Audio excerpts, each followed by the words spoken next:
Voici la calculatrice Casio SL800 FinCard qui a été introduite sur le marché en novembre 1983. Elle a la particularité d'être la première au format carte de crédit, d'avoir une épaisseur inférieure à 1 mm et d'être alimentée exclusivement à l'énergie solaire. Celle-ci est 100% fonctionnelle et toujours en très bon état malgré ses 34 ans d'âge, et je précise aussi au passage qu'elle ne pèse que 12 grammes. J'ai entre les mains un modèle authentique acheté le 24 octobre 1985. Et pour que vous n'ayez aucun doute lorsque j'affirme qu'elle mesure moins d'1 mm d'épaisseur, je vous le démontre en image avec mon pied à coulisse numérique. Voilà, 880 micromètres. Et pour les besoins de cette vidéo, j'ai trouvé sur eBay pour 4 € un modèle identique mais qui n'est plus fonctionnel et qui avait lui été acheté en octobre 86. Je constate que son propriétaire n'en a pas vraiment pris soin parce que son état général est assez dégradé, et particulièrement sa face avant qui est déjà en partie décollée et que je vais finir de retirer pour entamer ce décortiquage.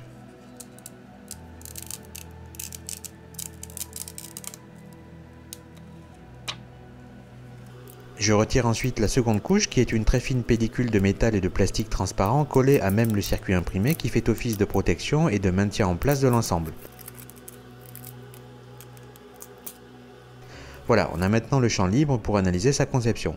Et les deux couches que je viens de retirer mesurent donc 330 micromètres puisqu'on est maintenant descendu à 550, c'est-à-dire à peine un demi-millimètre, et rappelez-vous que c'est une conception qui date de 1983. On va maintenant regarder tout ça très en détail avec mon microscope d'inspection. Ce qui ressemble là à un alignement de minuscules pennes imbriquées représente les touches.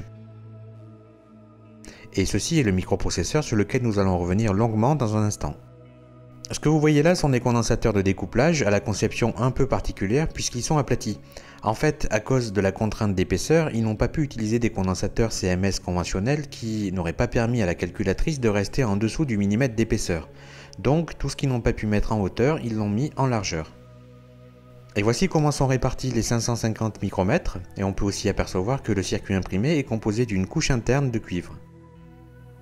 Sa cellule solaire que je cherche à décoller ici mesure 200 micromètres d'épaisseur et doit être calibrée comme la cellule SS2510 qui équipait à l'époque des clones chinois de la SL800, de même format mais 2 fois plus épaisse.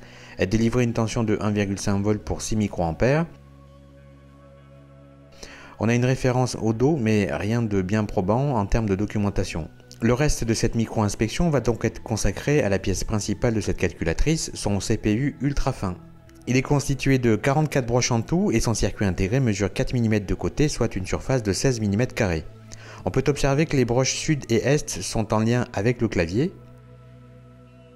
tandis que les broches nord et ouest sont elles rattachées à l'afficheur LCD.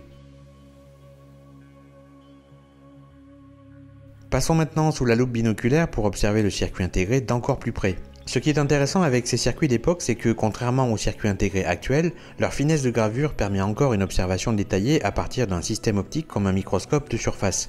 Il n'est donc pas nécessaire d'utiliser un microscope électronique à balayage.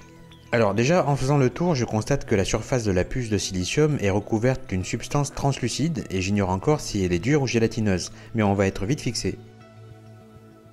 Et en effet, c'est une sorte de gélatine qui protège le circuit des impuretés et de la poussière. Ça va donc me faciliter la vie pour une observation complète puisqu'il suffira juste de la retirer et on pourra ensuite passer au microscope de surface.